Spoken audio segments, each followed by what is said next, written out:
Good evening, and welcome back to the Urian Report. Tonight's episode, Monologue 13, Raphael, and Monologue 14, Gabriel. Monologue 13, Raphael. Through Paul of Tarsus, many apostasies took root within Gentile forms of Christianity, which echo through the centuries as materialistic and vacuous mimics of the mystical and spiritual Judaism of Jesus' gospel. Paul of Tarsus, originally known as Saul, began as a persecutor of Christians. He was a devout Jew, a Pharisee, non-priests of Judaism who sought to live as priests according to Levitical/priestly codes of conduct. On his way to persecute Christians, Saul was struck with a vision of blinding white light that blinded him. Thereafter, he became a devout Christian and brought the message of Jesus to the non-Jews, Gentiles. Most early Jewish Christian groups regarded Paul as a liar and rejected his teachings. The Spirit seems to indicate that Paul was unintentionally introducing the basis for future errors, and from Paul's teachings arose false versions of Christianity. It is true that the writings of Paul dominate the New Testament of the Bible. The Didache is a better source of what original Christianity was and should be. Gentile Christians were non-Jewish converts to the teachings of Christ. Yet the Christianity of Gentiles, namely Greeks and Romans, was not the same as the Christianity of the Jews, and there were countless conflicts, arguments between the two groups in the first century, within the first 100 years after Jesus. In time, Catholicism, Roman Gentile Christianity, sought to hunt down and destroy all other forms of Christianity, including Jewish Christianity, and often persecuted Jews. The Spirit instructed me, think the best of Paul. There was no malice in Saul/Paul of Tarsus, neither was the heresy his own, save that with a great increase in words, writings, teachings built on top of and in addition to those of Jesus, interpretational errors increased, especially among those who lacked a Jewish understanding of what was being conveyed. The Jewish approach to Christianity was very much built on the foundations of the Jewish religion, and was regarded not as a separate religion, but as the fulfillment of the promises of the Hebrew Scriptures. Jewish Christians identified as Jews, followers of the way, Acts 9:2 and 19, 9:23, 22:4, 22:14, 22, and had lived their entire lives in the Jewish customs and traditions, the Jewish worldview of that era. At that time, scriptures themselves document the tension between Paul's ministry and the Jerusalem church around matters of Gentile conversion and circumcision. It cannot be denied that of the so-called super-apostles, Paul did not directly meet Jesus, although Spirit has revealed that he incidentally came into contact with the blood of Yeshua on the day of the crucifixion. The calling of Saul, an enemy of the Christians, was delivered by a direct vision, which none but Paul clearly witnessed. The original teachings of Yeshua, a personification of Emmanuel, were rooted in the teachings of the Essenes of Qumran, and were the spiritualization, and one might even say a liberalization, of the Pharisaic and Sadducetic Judaism that was so popular in his time. The Pharisees and Sadducees are central characters in the four Gospels of the New Testament, Greek Testament, and were frequently opposed and antagonistic towards Yeshua/Jesus and his followers. Saul of Tarsus was originally a Pharisee and helped to hunt down Christians. We see reflections of these in modern times as those who forever preach rules and grindingly strict moral lifestyles, asceticism, while filled to overflowing with hatred and disdain of all who do not live up to their standard. Such ones have stumbled and discouraged more souls than they ever helped. These two groups also seem to have been political factions. The notion of life beyond the physical body, for instance, or of an afterlife at all, was rarely emphasized then or now. The first Christians were Jews who prayed, worshipped, and preached in the temple. They were based in Jerusalem, kept the laws of Moses, and continued to offer sacrifice. They would daily baptize themselves, lived communally, and shared all things in common. Acts chapter 2 and 4. The original Christians were not communists or Marxists, but they were communalists. That is, they lived communally, sharing all the things that they had, so that the community could afford to focus on the work of spreading the word. They lived lives centered on prayer, worship, ritual bathing, shared meals, and preaching, and a great deal of their time was spent listening to the apostles teaching in the temple. In their practices, ecstatic and charismatic devotion, with communalism and the centricity of street ministry, they were set apart. As the message of Christ spread beyond the Jews, so the transformation began, and over time the Jewish flavor and basis were ever more eroded. The form of Christianity the Roman Empire adopted was already very different from the original form, and in our modern times almost unrecognizable from the source. Yet the adaptability of Christianity, its ability to absorb and overwrite local customs and traditions, enabled it to spread across the globe and spiritually, astrally, subdue the religions and cults of the astral gods, natural and vain alike. However, in adaptation, it as often became diluted and mutated into forms that were utterly mutilated and outright wrong. Michael inspired Judaism, and it can be said that Michael, in some sense, was the voice of the archangel within the man Jesus, as he previously worked through Moses and Elijah. Matthew 17, 1-8, Mark 9, 2-8, Luke 9, 28-36, 2 Peter 1, 16-18, John 1, 14. As Christianity evolved beyond Judaism and grew into a separate and distinct entity, the archangelic intelligence Raphael played an ever greater role in overseeing the Gentile faith. Isaiah 6, 1-3, God has healed, Book of Enoch, Book of Tobit, Quran 6:73, John 5, 2-4.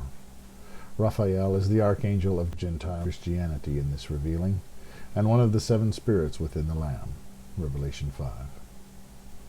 Ever working to reform and rehabilitate Christianity into a force for positivity, transformation, and transcendence, the greater good, we see also the presence and activities of the Spirit of Divine Wisdom, reaching out to humanity through Christian icons and images, frequently taking the form of Mother Mary.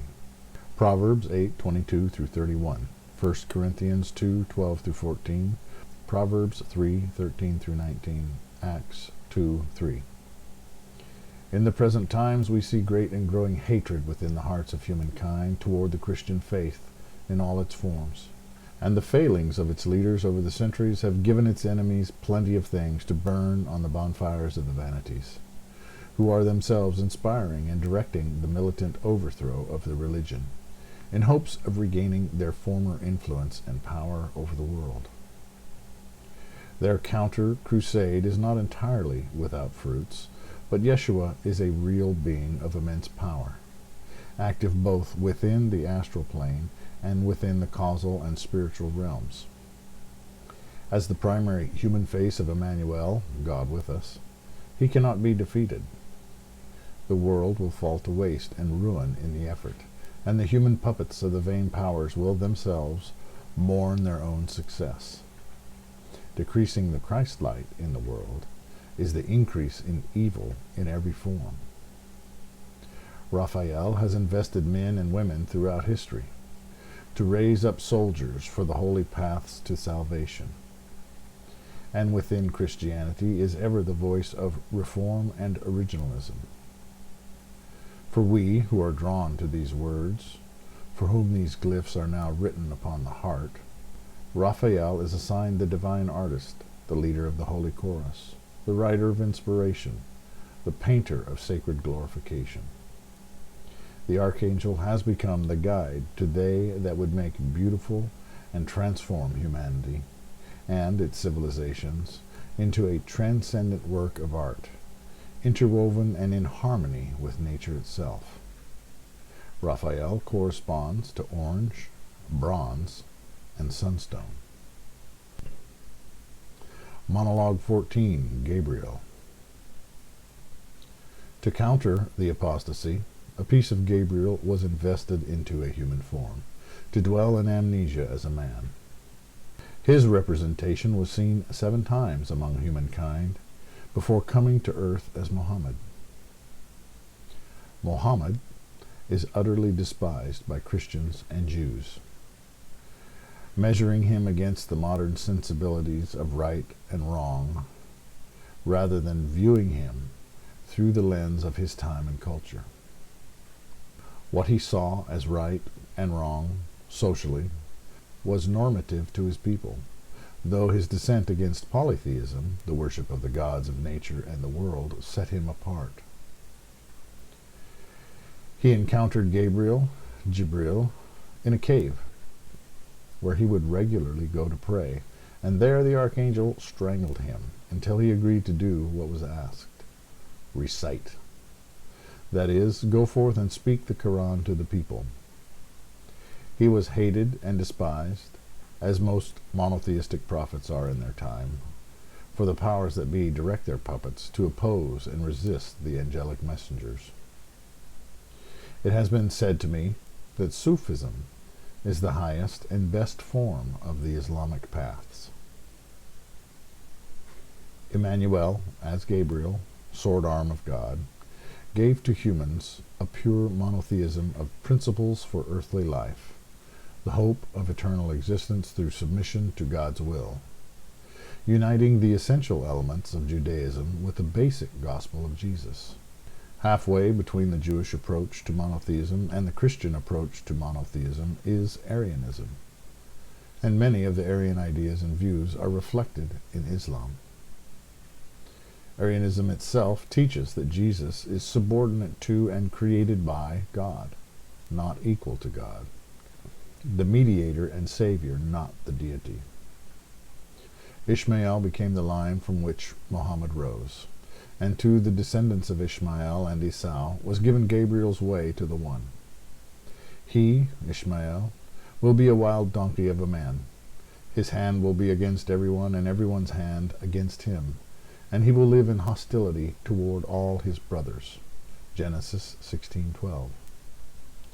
The biblical prophecy of the wild donkey is fulfilled in Islam as a check or counterbalance to the apostate forms of monotheism, and it is now the only religion of the one God that has the power to slow the advance of the great harlot, the rampant beast, and the great dragon.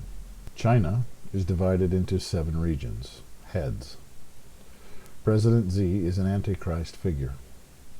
Maoist communism is a far harsher and brutal form of communism. Its founder relished torture and committed mass murder. Under Xi, China has become a highly aggressive superpower, militaristic and oppressive toward both its people, its neighbors, and even towards animal kind. It has used agents to infiltrate many countries, their educational, political, and economic systems, and has corrupted countless politicians and civic leaders, fomenting rebellion among native populations under various Marxist ideologies. As Marxism/Maoism/communism are all anti-religious, amoral, even nihilistic, and extremely oppressive forms of government, it should be a concern to all people of faith and spirituality. Moreover, the torture and murder of Christians and Muslims, as well as other religious minorities, should concern all those who seek the angelic paths of the soul. With traitors in many nations, it has conspired to impose its values and vision on the entire globe. Using the pandemic, viruses developed within its borders in cooperation with foreign agencies as a tool of political, economic, and social warfare and manipulation. The resulting mandates and control measures increasingly reflect Revelation 13:15 through 16. Muslims, however, are divided and make war not only with all the invisible and fleshly rulers of the world and nature, but also with each other. Sunni, Shiite, Sufi, and many other factions vie for control of the heart and soul of Islam. There is a definite warlike spirit within Islam, and always has been. It rose in war and was a nation-building religion from the beginning. As an entity, it has demonstrated animosity towards Jews and Christians from its early history, seeking to conquer all rivals, religious or secular in nature. Zoroastrianism was driven into decline by its rise, and it checked much of the influence of the Roman Catholic Church on the world of antiquity, at least beyond the borders of Europe. They have tainted the teachings of Gabriel with additional laws and traditions of human invention, imperial translations, and with the blood of innocents, staining their collective hands. By the spirits of perversion and destruction they have been corrupted, and offer neither enlightenment nor ascendancy for humanity, but only stagnation and cruelly oppressive forms of governance. Many of the human sons of Gabriel have become sons of the beast by their worship of tyranny, and many of his daughters have turned to the ways of Babylon and championed Lilith's offerings to the Anti. Lilith originates in Jewish and Mesopotamian lore. In apocryphal literature, is the first wife of Adam, who became the wife of Samael. Proverbs 2:18 through 19. In occult thought, she is associated with homosexuality and abortion. Abortion is the modern equivalent of child sacrifice, made on the altars of promiscuity and selfishness. Indeed, even the people of Gomorrah have dared to call themselves children of the way of holy submission. Islam, Judaism, and Christianity struggle with war upon each other, as each strives to subdue the other. They are like three brothers competing for their father's love and the same inheritance, which is offered to all who live in the truth and spirit of God with us. In their conflict with each other and within their own kingdoms, sect versus sect, all three are losing the battle for the hearts and minds of humanity, and sending ever more souls into the hands of Babylon, the beast, and the dragon. Soul death. Secularism, democracy, communism, militarism makes war upon the spiritual sons of Abraham's legacy. Their cups overflow with the blood of the saints. Unto us, in the spirit and the congregation of this revealing, Gabriel appears not as the war arm, but as the messenger spirit, and the mystic, who receives deeper truths, by the courage to delve into the mysteries, face one's demons, and quest for the grail of truth that both burns and enlightens. This archangel calls us to the search, the pilgrimage into the divine mystery, and teaches those who would walk in the might and power of divine potency the ways of the Magi and the arts of the miraculous. Theurgy. Gabriel corresponds to purple, indigo, violet, amethyst, and silver, as well as the moon. That's it for tonight. Thank you very much for joining me. Please join me again next time. Until then, God bless you.